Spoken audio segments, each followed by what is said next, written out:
the ambassador of the Republic of Turkey, and Her Excellency impact on the cause of democracy in West Africa, and indeed in the entire continent of Africa, by the events in Nigeria, cannot be overemphasized. Hi, welcome to Lovers TV Africa. Please subscribe to our YouTube channel for us.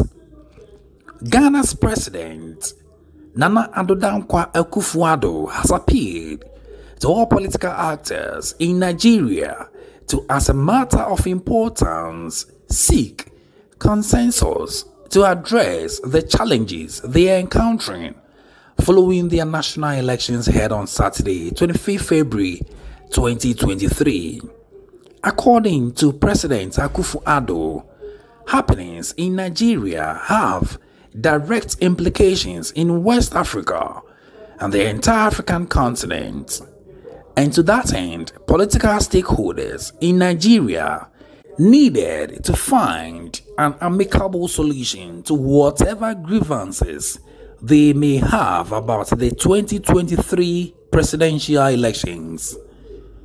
In Nigeria, the ruling party candidate Bola Tinubu has been declared the winner of Nigeria's disputed presidential election. The 70-year-old veteran politician got 36% of the votes. Official results show his main rival Atiku Abubakar polled 29% and Labour's Peter Obi 25%. Their parties had earlier dismissed the poll as a sham and demanded a rerun. President Akufo-Addo, speaking when addressing members of the diplomatic community at the annual presentation of New Year greetings to the diplomatic corps at the Pediasi Lodge on Tuesday, 28 February 2023, said, "There should be peace in Africa always." Let's watch the full details. Please subscribe to the YouTube channel for us. This is Lovers TV Africa. It is a real pleasure for my wife, Rebecca, the First Lady, and I to welcome Your Excellencies to Pediasi Lodge, the presidential retreat in the Aburi Hills, and to this annual event, which affords us the opportunity to exchange greetings, interact with each other, affirm our shared commitment and dedication to strengthening existing bonds of friendship, cooperation, goodwill, and solidarity between our country and your respective countries and organizations, and to wish you a Happy New Year. For some of you, this gathering happens to be your very first. I congratulate you once again on your appointment, and I hope your stay in Ghana throughout the course of your posting will be both enjoyable and mutually beneficial for our countries and peoples. It is somewhat appropriate that such an important event should take place on the anniversary of one of the seminal days of Ghanaian nationalism, 28th February, when 75 years ago today, the infamous British colonial police officer, Superintendent Imre, ordered the shooting and personally shot at Christiansborg Crossroads Sergeant Ajete, Corporal Atipo, and Private Odate Lamte, members of a group of unarmed ex-servicemen who were on a peaceful march to Christiansborg Castle to present their grievances to the colonial governor, Sir Gerald Hallen Creasy, to demand the fulfillment of the promises made to them by British colonial authorities for their participation in the Second World War. The senseless killings led to widespread anger, disturbances and riots in Accra and around the country, and coupled with the formation of the United Gold Coast Convention, UGCC of blessed memory, the first nationalist party of our country, which had been launched in Salpond some 6 months earlier on 4th August 1947, gave a great boost to the nationalist movement. The colonial authorities held the leaders of the UGCC, the legendary Big Six, J.B. Dankwa, Emmanuel Obecha Bilamte, Edward Akufo-Addo, Ebenezer Akwaje, William Oforiatta, and Kwame Nkrumah, responsible for the riots, and detained them. Thereafter, the Watson Commission, under the chairmanship of the Scottish solicitor, Aitken Watson, was established by the British Labour government of Prime Minister Clement Attlee to inquire into the circumstances of the riots and make appropriate recommendations for the future of the country. Much of the subsequent architecture leading to the grant of independence on 6 March 1957 was designed from the proceedings and recommendations of the Watson Commission.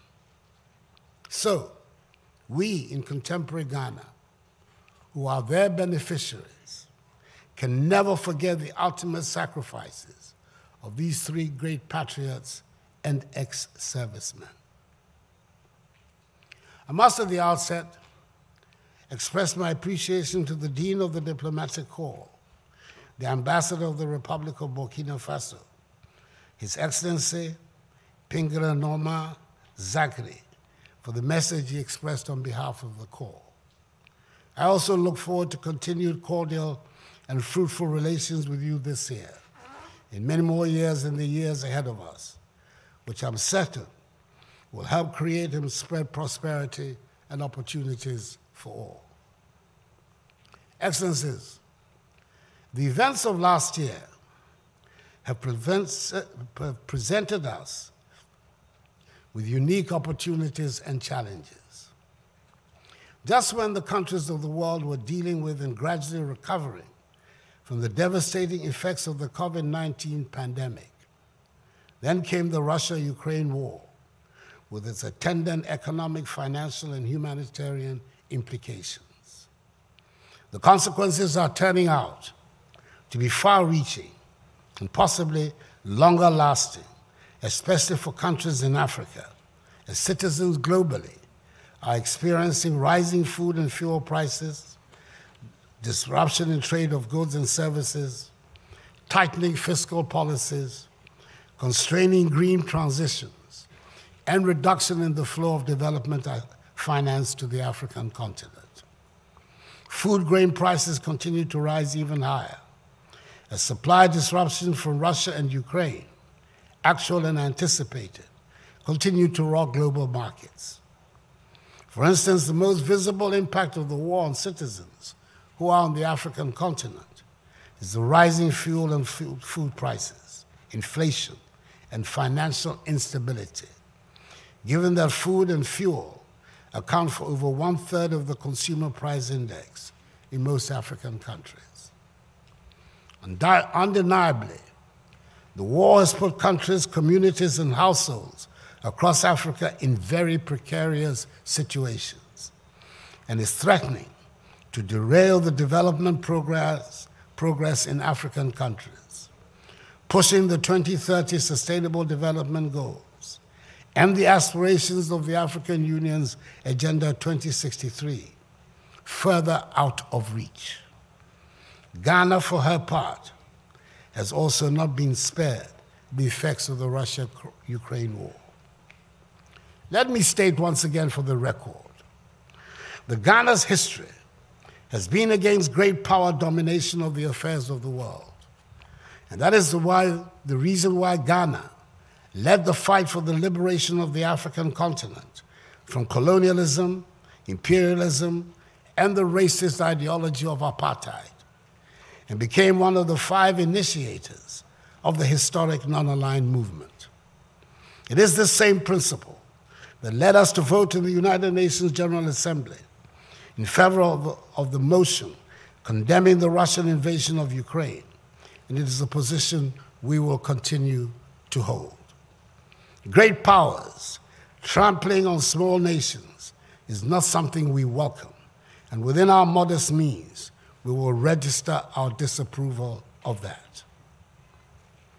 Excellencies, in line with the protocol protecting the interests of Ghanaians abroad, government undertook a number of processes in partnership with its diplomatic missions, honorary consuls, and other stakeholders to evacuate Ghanaian nationals to safer zones. At the inception of the Russia-Ukraine conflict, some 220 Ghanaians resident in Ukraine safely exited the country, whilst government instituted relevant measures to facilitate the transportation, accommodation, feeding, medical support, and flights for the evacuated citizens. Some 460 students were transported to neighboring countries like Poland, Hungary, Romania, Slovakia, and the Czech Republic. We thank all these countries for their help in our times of difficulty.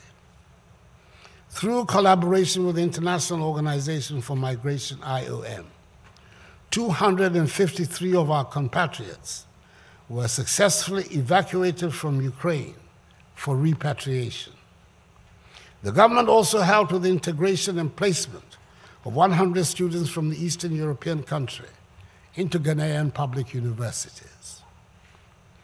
On the matter of Ghanaians who got stranded in Dubai, I'm pleased to state that the Ministry of Foreign Affairs and Regional Integration, in conjunction with its Consulate General in Dubai, extended consular assistance to stranded compatriots at the detention center.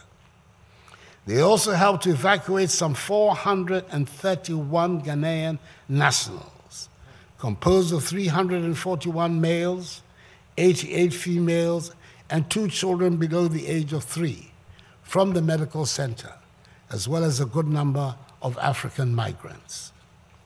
Furthermore, the government, together with the IOM, continues to repatriate voluntary returnees from Libya. Last year, Ghana witnessed the repatriation of 754 voluntary returnees aboard 5 chartered flights from Libya. The exercise is expected to continue this year. Excellencies, like the rest of the world, we acknowledge the reality of the fact that our economy is in considerable difficulty. The budget drawn for the 2022 fiscal year was thrown out of gear, disrupting our balance of payments and debt sustainability, and further exposing the structural weaknesses of our economy. We have gone to the International Monetary Fund to repair in the short term our public finances and restore our balance of payments, while we continue to work on the medium to long-term structural changes that are at the heart of our goal of constructing a resilient, robust Ghanaian economy and building a Ghana beyond aid. Just as we managed to achieve a staff-level agreement with the fund in record time in December last year, whose terms we are systematically fulfilling, including the difficult but ultimately highly successful process of the domestic debt exchange program.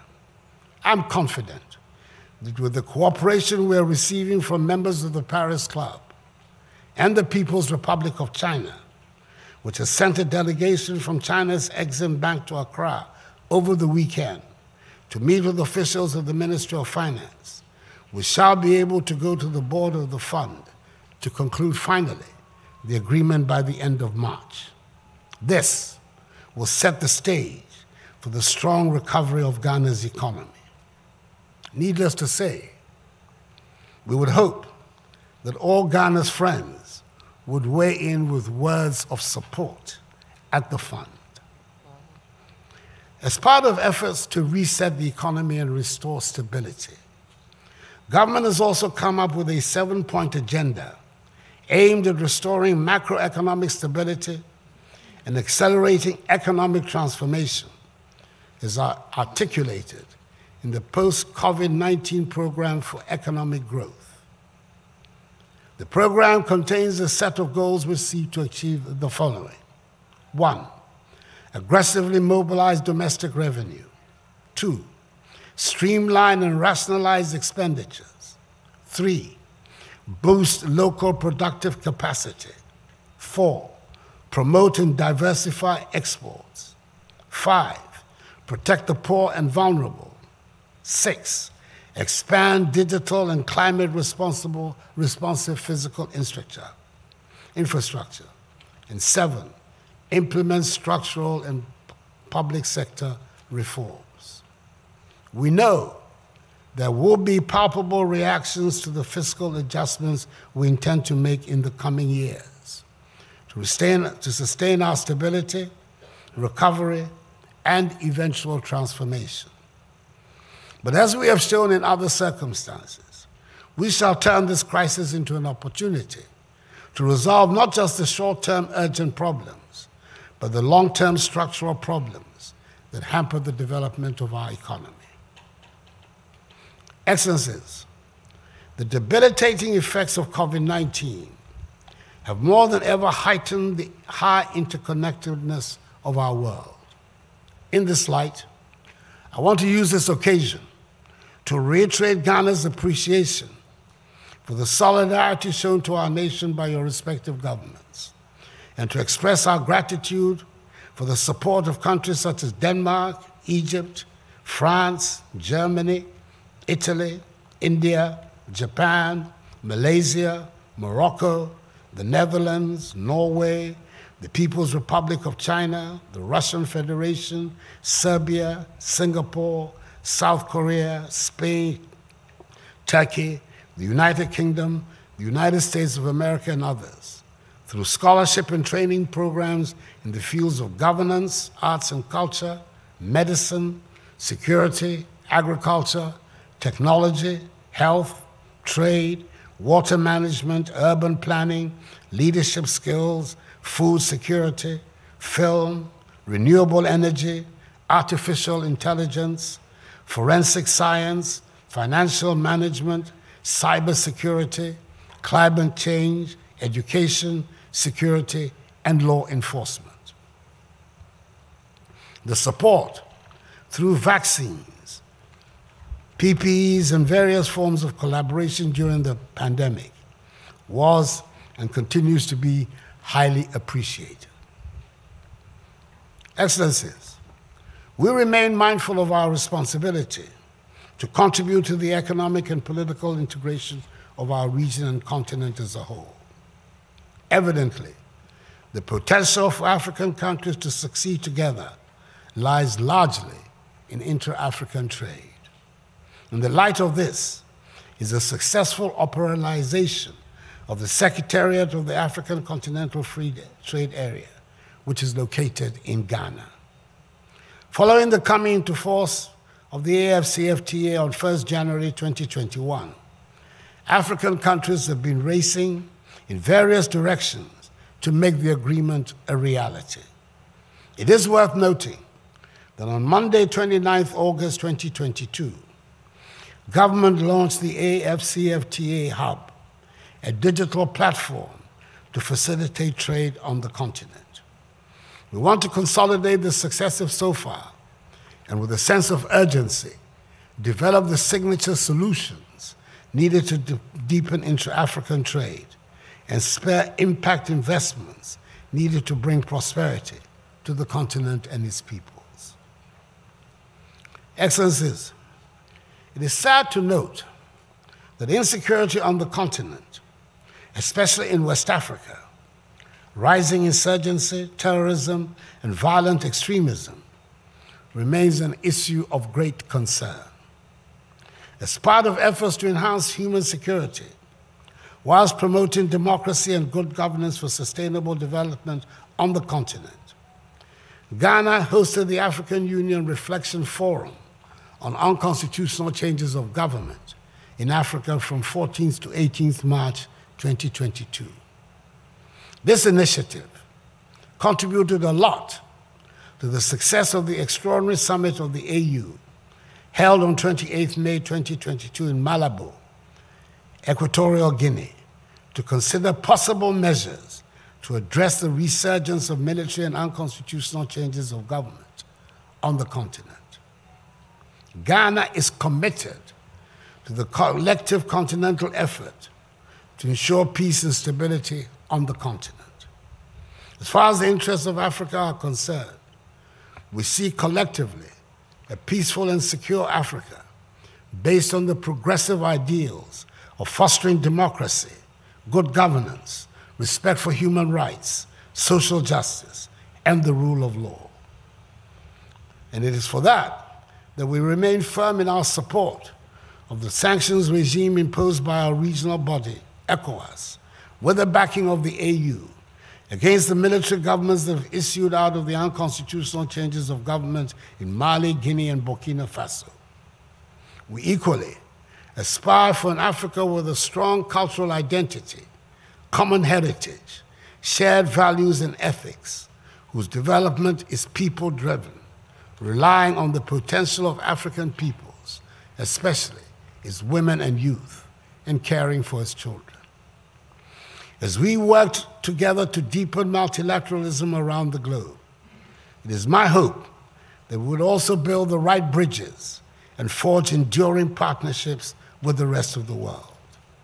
Indeed, Ghana, recognizing her unique position as the location for 75% of the slave dungeons built on the west coast of Africa, through which the slaves, caught up in the barbaric, inhumane transatlantic slave trade, were transported, continues to extend a hand of welcome back home to Africans in the diaspora, as we did in 2019 during the year of return.